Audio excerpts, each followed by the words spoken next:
दोस्तों आज के इस वीडियो में आपको एक जिनाहगार शख्स का एक ऐसा वाकया बताने वाले हैं जिसको सुनकर आप लोग हैरान और परेशान हो जाओगे और आप कुछ सोचने पर मजबूर हो जाओगे। इसलिए दोस्तों आज का यह वीडियो आपके लिए बहुत खास है, आप इसको आखिर तक जरूर देखें और मेहरबानी करके अपने दोस्तों में शेयर भी कर दें। तो चलिए दोस्तों शुरू करते हैं। दोस्तों बगदाद में एक जिनाहगार शख्स रहता था, यानी कि एक बहुत ही ज़्यादा गुनाह करने वाला शख्स रहता था। मगर यह शख्स जितना ज़्यादा गुनाहगार था, उसकी माँ उतनी ही ज़्यादा नेक और परहेजगार औरत थी। उस आदमी की एक ये आदत थी कि उससे जब भी कोई गुनाह हो जाता था तो वो उस गुनाह को अपनी किताब यानी कि अपनी डायरी में नोट कर लेता था, उस गुनाह को लिख लेता था। दोस्तों एक रात जब वो शख्स अपने दिन भर के गुनाहों को उस किताब में लिख रहा था, तभी उसके दरवाजे पर किसी ने दस्तक दी। वो खड़ा हुआ और जाकर उसने दरवाज़ा खोला तो उसने देखा कि एक बेहद ही खूबसूरत लड़की उसके दरवाजे पर अपने 2 बच्चों के साथ खड़ी हुई है। उस शख्स ने कहा कि आपको किससे मिलना है, आपको क्या चाहिए। यह सुनकर उस लड़की ने कहा कि मेरे पास 2 यतीम बच्चे हैं जो 3 दिन से भूखे हैं, खुदा के वास्ते आप हमें कुछ खाने के लिए दे दो। दोस्तों वह लड़की बहुत ही हसीन और जमील थी, यानी कि बहुत ही ज़्यादा खूबसूरत थी। उसका हुस्न देखकर उस आदमी की नीयत खराब हो गई थी, इसलिए उसने जल्दी से कहा कि चलो, अंदर चलकर मैं आपको खाना भी खिलाता हूँ और खाने का सामान भी देता हूँ। दोस्तों उसके बाद वो लड़की घर के अंदर आ गई तो उस शख्स ने फौरन घर का दरवाज़ा बंद कर लिया। यह देखकर वह लड़की बहुत घबरा गई, क्योंकि वह समझ चुकी थी कि इस आदमी की नीयत खराब हो चुकी है। उसके बाद उस आदमी ने उस लड़की को ज़बरदस्ती अपनी तरफ खींच लिया तो वो लड़की बहुत डर गई और उसने अल्लाह को याद करते हुए ज़ोर से कहा, ए मुसीबतों को दूर करने वाले, 2 जहान के मालिक, मुझे इस इंसान से बचा। फिर उस लड़की ने उस शख्स की तरफ देखा और उससे कहने लगी, ए शख्स, क्या तू अपनी मौत को भूल गया है? क्या तुझे इस दुनिया से जाना नहीं है? क्या तुझे मरना नहीं है? क्या तू यह भूल गया है कि तुझसे भी ताकतवर लोगों को मौत ने खा लिया है? बड़े से बड़ा मालदार और ताकतवर को भी इस दुनिया में सिर्फ रोजी ही नसीब हुई है। उनके सारे बड़े बड़े घर और हवेली सब के सब इस दुनिया में ही रह गए हैं और कल तू भी मरकर मिट्टी में दफन हो जाएगा। ए मेरे रब, तू मेरी फरियाद को सुन और इस इंसान से मुझे बचा। उस आदमी ने जब उस लड़की की यह फरियाद सुनी तो उसके दिल में रहम आ गया और वह बहुत घबरा गया और अल्लाह ताला से डरने लगा और रोने लगा। रोता हुआ वह लड़की को और उसके बच्चों को अच्छी तरह से खाना भी खिलाया और खाना खिलाने के बाद बहुत सारा खाना उनके साथ भी बांधकर उनको अच्छे से जाने भी दिया। दोस्तों जब वो लड़की अपने बच्चों के साथ वापस जाने लगी तब उस शख्स ने उस लड़की से कहा कि ए लड़की, मैं बहुत ज़्यादा गुनाहगार इंसान हूँ, तू अपने बच्चों से कहना कि वो मेरे लिए दुआ करें और अल्लाह मुझे माफ़ कर दे। और मैंने आज तक जितने भी गुनाह किए हैं, जितने भी गुनाह आज तक मैंने अपनी डायरी में लिखे हैं, वो सब के सब माफ़ हो जाएं, ख़त्म हो जाएं। तो यह सुनकर वो लड़की बहुत खुश हुई और वो घर से जाते हुए उस आदमी को बहुत सारी दुआएं देने लगी। दोस्तों जब वो लड़की घर से चली गई तो उसके जाने के बाद वो शख्स अपनी आदत के मुताबिक आज के इस गुनाह को अपनी डायरी में यानी कि अपनी किताब में लिखने चला था कि मैंने आज एक बेबस और लाचार लड़की से जिनाह करने की कोशिश की और उसके बाद क्या हुआ। यह लिखने के लिए वो शख्स कमरे में गया और उसने अपनी डायरी उठाई। उसने जैसे ही लिखने के लिए वो किताब उठाई और जैसे ही उसने वो किताब खोलकर देखी तो वो हैरान और परेशान रह गया, क्योंकि दोस्तों वो किताब तो बिल्कुल साफ थी, यानी कि उसमें कुछ भी नहीं लिखा हुआ था।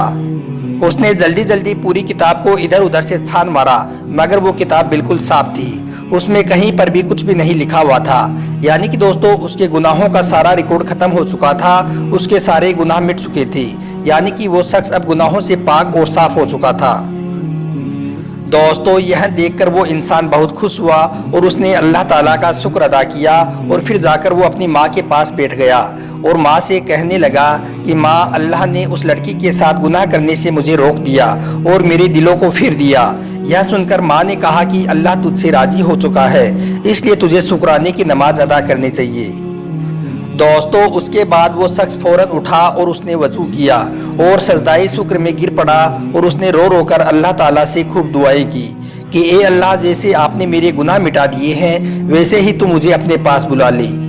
दोस्तों उसके बाद उसका सजदा काफ़ी लंबा हो गया और जब वो सजदे से नहीं उठा तो उसकी माँ ने उसे हिलाकर देखा तो माँ के होश उड़ गए, क्योंकि उस शख्स की रूह परवाज कर चुकी थी, यानी कि उस शख्स का इंतकाल हो चुका था। अल्लाह अकबर। تو دوستو اس واقعے سے ہمیں یہی سبق ملتا ہے کہ ہمیں ہر حال میں اللہ سے ڈرتے رہنا چاہیے اور اس کے ڈر میں ہی زندگی بسر کرنی چاہیے، کیونکہ یاد رکھیں جس دن ہماری موت ہوتی ہے تو ہمارا سب کچھ یعنی کہ دھن دولت، روپیہ پیسہ سب کچھ یہیں پر رہ جاتا ہے۔ جب ہم زندہ ہوتے ہیں تو ہمیں لگتا ہے کہ ہمارے پاس پیسہ نہیں ہے، مگر جب ہم اس دنیا سے چلے جاتے ہیں تو بہت سارا پیسہ اپنے بینک میں چھوڑ جاتے ہیں۔ دوستو پچھلے دنوں میں ایک چینی بادشاہ کی موت ہو گئی۔ وہ اپنی بیوہ عورت کے لیے بینک میں 1.9 ملین ڈالر چھوڑ کر چلا گیا۔ اس کے جانے کے بعد اس کی بیوی نے اپنے ایک جوان نوکر کے ساتھ شادی کر لی۔ تو پھر اس نوکر نے کہا کہ میں ہمیشہ یہی سوچتا رہتا تھا کہ میں اپنے مالک کے لیے کام کرتا ہوں، مگر مجھے آج سمجھ میں آیا ہے کہ مالک ہمیشہ میرے لیے کام کیا کرتے تھے۔ تو دوستو یہ زندگی کی اصل سچائی ہے۔ زندگی میں کبھی پیسوں کے پیچھے مت بھاگنا، کبھی بھی غرور مت کرنا اور اللہ تعالیٰ سے ڈرتے ہوئے اپنی زندگی کو گزارنا۔ اور ایک بات اور آپ یاد رکھیں، اگر آپ اس دنیا میں کوئی غلط کام کرو گے تو پھر آپ کے گھر سے بھی کوئی غلط کام ہوگا، یعنی کہ یہ زنا ایک ایسا گناہ ہے جس کا قرض اپنے ہی گھر سے کسی کو چکانا پڑتا ہے۔ اسی طرح کا ایک اور واقعہ آپ کو ہم بتاتے ہیں۔ دوستو بغداد میں ہی ایک شخص رہتا تھا، اس کی بیوی بہت زیادہ خوبصورت تھی۔ ایک دن وہ شخص دوپہر کے وقت کھانا کھانے کے لیے اپنے گھر گیا تو اس نے دیکھا کہ اس کی بیوی پھوٹ پھوٹ کر رو رہی ہے۔ اس شخص نے اس سے پوچھا کہ تجھے کیا ہوا ہے، تو کیوں رو رہی ہے؟ تو اس کی بیوی کہنے لگی کہ ہم نے جس یتیم بچے کو اپنے گھر میں پالا ہے، یعنی کہ جس یتیم کو میں نے اپنی گود میں پالا ہے، اب وہ 17 سال کا ہو چکا ہے۔ آج ہم جب بازار سے سبزی لے کر واپس آ رہے تھے تو وہ سبزی میرے ہاتھ میں دینے کے بہانے سے وہ میرے ہاتھوں کو سہلانے لگا۔ وہ میرے ہاتھوں کو اس طرح سے سہلانے لگا کہ مجھے اس کی نیت میں فتور نظر آ گیا۔ مجھے اس بات کا بہت گہرا صدمہ پہنچا ہے کہ جس بچے کو میں نے پال پوس کر اتنا بڑا کیا ہے، میں اس کی ماں کے برابر ہوں، اس نے میرے ساتھ ایسا کیا سوچ کر کیا ہے۔ دوستو یہ سن کر وہ شخص بھی رونے لگا۔ بیوی نے پوچھا کہ اب تم کیوں رونے لگے، تم کیوں رو رہے ہو؟ تو یہ سن کر اس شخص نے کہا کہ یہ اس کی غلطی نہیں ہے بلکہ یہ غلطی میری ہے، یہ میری غلطی کا نتیجہ ہے۔ تو بیوی نے پوچھا کہ اس میں تمہاری کیا غلطی ہے؟ تو وہ شخص کہنے لگا کہ دراصل کل میری دکان پر ایک عورت چوڑی خریدنے کے لیے آئی تھی۔ چوڑی خریدنے کے بعد وہ عورت چوڑی پہننے لگی، مگر اس سے چوڑی نہیں پہنی گئی تو اس نے مجھے چوڑی پہنانے کے لیے کہا۔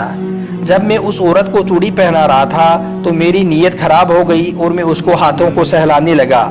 آج اسی کا بدلہ ہے، اسی کا نتیجہ ہے کہ آج اپنے بیٹے نے تمہارے ہاتھ سہلا دیے۔ اللہ اکبر۔